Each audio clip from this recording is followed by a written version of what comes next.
एक पिता वो पिता ही नहीं होता, रक्षक भी होता है, चौकीदार भी होता है, घर की चार दीवारी भी होता है, घर की छत भी होता है, और मेहनत करने में एक बैल भी होता है। बहुत मेहनत करता है अपने बच्चों के लिए। वो कितना गरीब है, कितना अमीर है, कितना धन दौलत वाला है, वो अपाहिज है या स्वस्थ है, कमज़ोर है, बीमार है, उसे कोई परवाह नहीं। बस चलता रहता है, चलता रहता है, चलता रहता है, रात दिन कोल्हू के बैल की तरह अपने बच्चों की ज़रूरतों को पूरा करने में अपना जीवन खपा देता है। खूब मेहनत करता है, अपने बच्चों को पढ़ा लिखा कर कामयाब करता है, और बच्चे जब पढ़ लिख जाते हैं, कामयाब हो जाते हैं, तो बच्चों की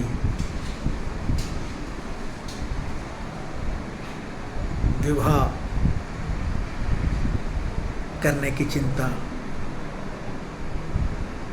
और उत्साह उसमें एक नया जोश भर देता है, जवानी ला देता है, और वह पूरे जोश के साथ अपने होशों को गवाकर अपने बच्चों का ये काम भी पूरा कर देता है।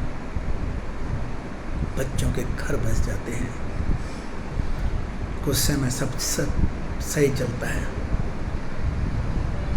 घर में बहुएं आ जाती हैं,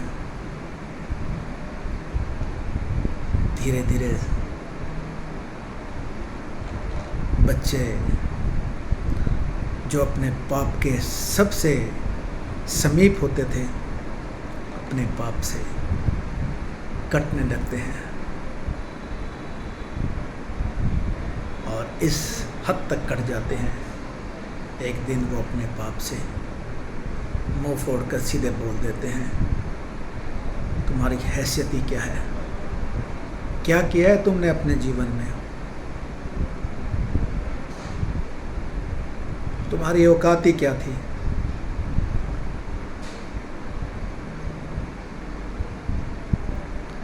ये बच्चों के शब्द बाप को जीते जी मार देते हैं, मार देते हैं, पूर्ण रूप से नहीं, अधमरा तड़पा देते हैं, एक घायल व्यक्ति की तरह वह तड़पता है, चीख नहीं पाता, उसका सिर अपने बच्चों की कामयाबी देखकर जो उसकी चौड़ी छाती थी ना, तनाव था जो उसका, वो झुक जाता है, उसकी नजरें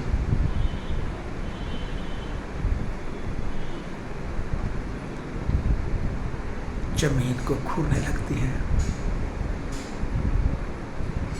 उसे अपने आप पर शर्मिंदगी होती है। वो चीता भले है, लेकिन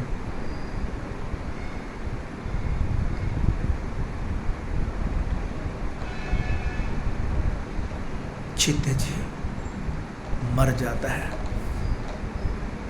कारण क्या है? कारण है निकम्मी औलाद। बच्चों को नहीं भूलना चाहिए कि माँ बाप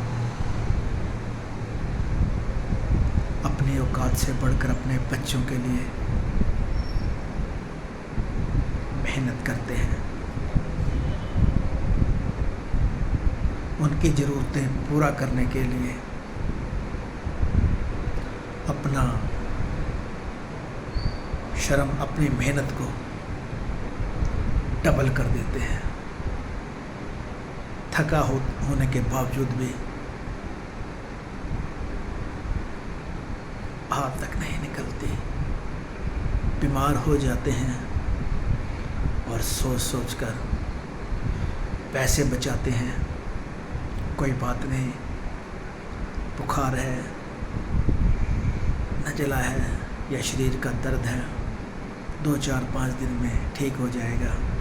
अगर मैंने डॉक्टर से अपना इलाज कराया तो बच्चों की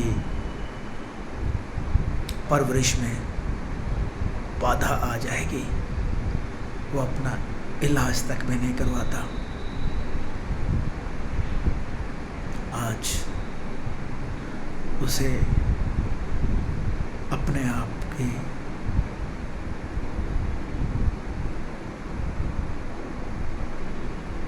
की हुई सभी बातें याद आती हैं। पूरा जीवन एक फिल्म बनकर उसकी आंखों के सामने तैरने लगता है और सोचने लगता है, मैंने इनके लिए अपना शरीर तोड़ा, इनके लिए इतनी मेहनत की, जिन्होंने मुझे आज ये पुरस्कार दिया कि मेरी औकात क्या है, मेरी हैसियत क्या है, मैंने किया ही क्या है। तो भोग बन जाता है हमेशा हमेशा के लिए, हमेशा हमेशा के लिए, हमेशा हमेशा के लिए। मैं तो यही कहूँगा, आपका पिता अमीर है, गरीब है, मत देखिए। उसने आपके लिए कितने यत्न किए, कितनी मेहनत की, कितने प्रयास किए, कुछ सफल रहे और कुछ असफल हुए, वैल्यू उसकी नहीं, लेकिन उसने कोई भी प्रयास करने में अपनी विफलता नहीं दर्शाई। 100% दिया, 100%। आप अपने पिता का, अपनी माँ का जो त्याग है, उसे इन व्यर्थ के शब्दों में कहकर उनकी मेहनत, उनकी तपस्या, उनका त्याग, उनके समर्पण को अपमानित और कलंकित न करें। हाँ, कलंकित न करें, मत भूलो। समय ना तो किसी के लिए कभी रुका है, ना रुकेगा, और ना किसी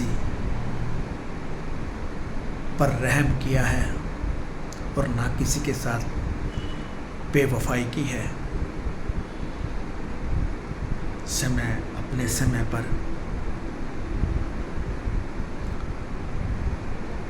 किए हुए हमारे ही कर्मों का लेखा जोखा हमारे सामने एक दिन लाकर खड़ा कर देता है। तब हमें सोचने समझने का मौका भी नहीं मिलेगा। जब तक समझ आएगी, बहुत समय बीत जाएगा। क्षमा मांगने का अपने माता पिता से, अपने पिता से मौका भी नहीं मिलेगा। इसलिए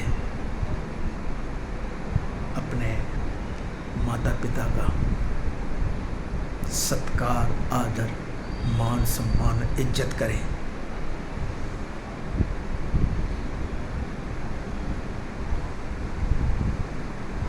उन्होंने जितना भी किया बेहतर किया, बेहतर से भी बेहतर किया। उनके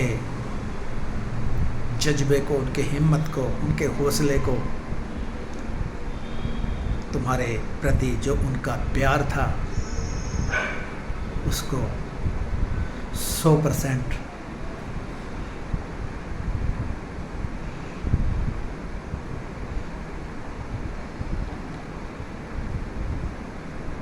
देकर अपने माता पिता का सम्मान करें।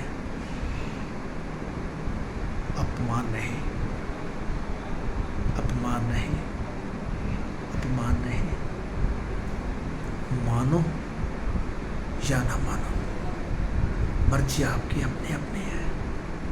हम क्या कर सकते हैं। बस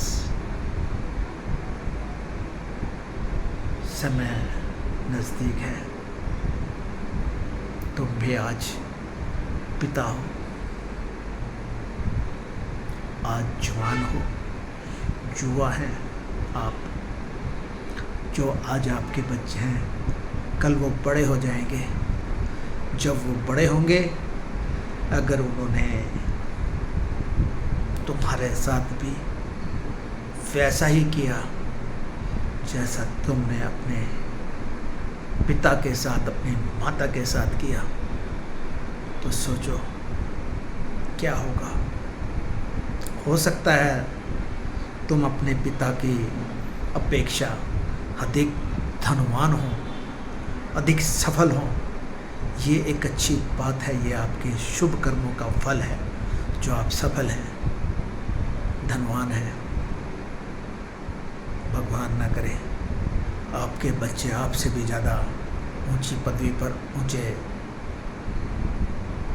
ओहदे पर हों और तुम्हारा ओहदा उनकी नज़रों में तुम्हारे बाप से भी छोटा हो, तो क्या होगा, क्या होगा सोचना।